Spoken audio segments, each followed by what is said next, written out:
एक जंगल में एक माँ बकरी रहता था। माँ बकरी का एक बेटा था जिनका नाम चिंटू था। चिंटू बहुत शरारत और बदमाश था। चिंटू खुद के खुशी के लिए किसी का भी मजाक बना देता था। इसीलिए माँ बकरी बहुत चिंतित था। एक दिन माँ बकरी चिंटू को चराने जाने के लिए तैयार हुआ। तभी माँ बकरी बोला, बेटा चिंटू, तुम कभी भी पहाड़ के उस पार मत जाना, क्योंकि वहाँ पर एक भयानक शेर रहता है जो हमारे तरह छोटे जीव को पसंद नहीं करता है। वो हम सब को देखते ही हमें एकदम से खा जाती है। मैं तुम्हें सावधान कर दे रही हूँ। चिंटू माँ का बात समझकर भी ना बात समझने का बहाना करती है। तभी माँ बकरी काम के लिए निकल जाती है। एक दिन चिंटू जंगल में घूमते घूमते सोचती है,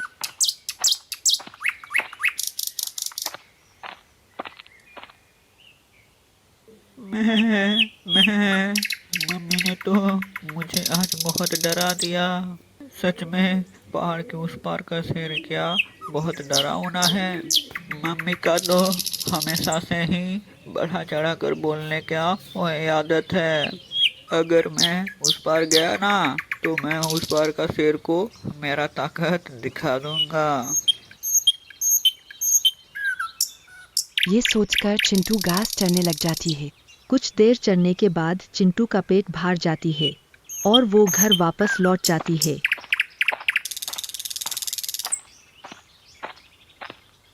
अगले दिन सुबह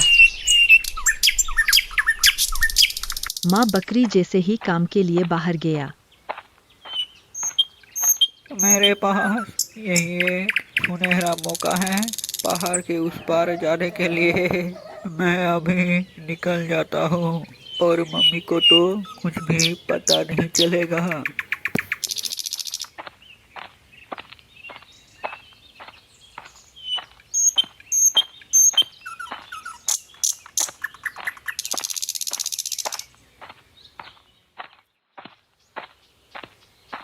वो कुछ दूर चलने के बाद चिंटू पहाड़ के उस पार चला गया।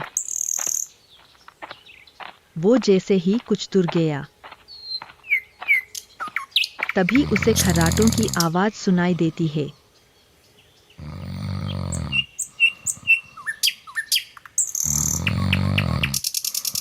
तभी वो पास जाकर देखती है। झाड़ियों के पीछे एक बहुत खुखर शेर मस्त आराम से सोया हुआ है। शेर को देखकर चिंटू थोड़ा सा डर जाती है। लेकिन कुछ देर बाद उनके मन में साहस आती है। चिंटू धीरे से एक पेड़ में चढ़ जाती है और चिंटू वहां से नीचे सोया हुआ शेर को पुकारने लग जाती है।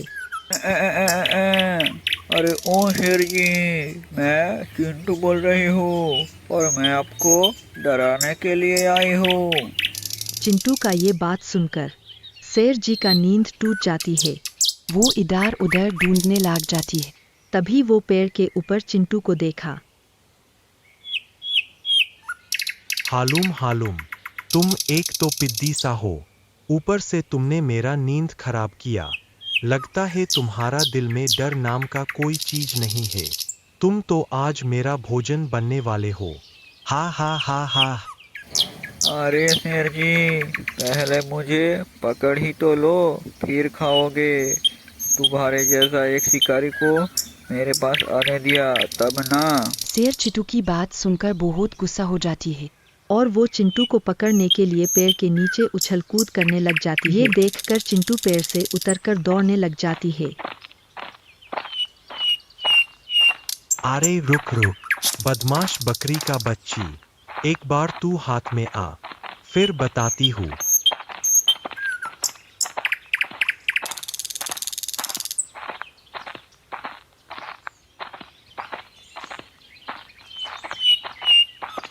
चिंटू दौड़ते दौड़ते एक छोटा पहाड़ी सुरंग के अंदर चला जाती है।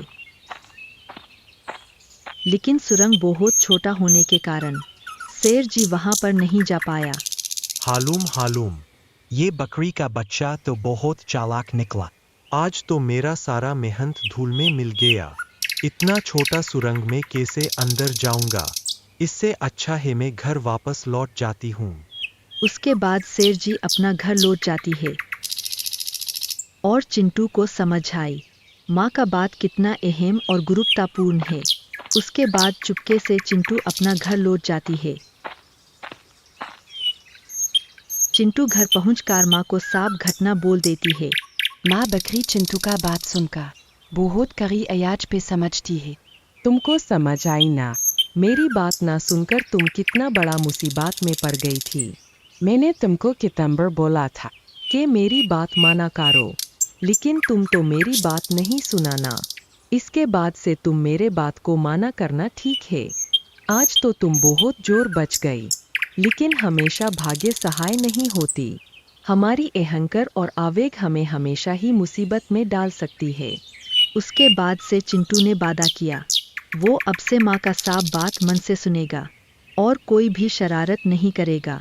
चिंटू को समझ आई मुसीबत में पड़ने में साहस से बुद्धि ज़्यादा अहम और गुरुत्वपूर्ण है।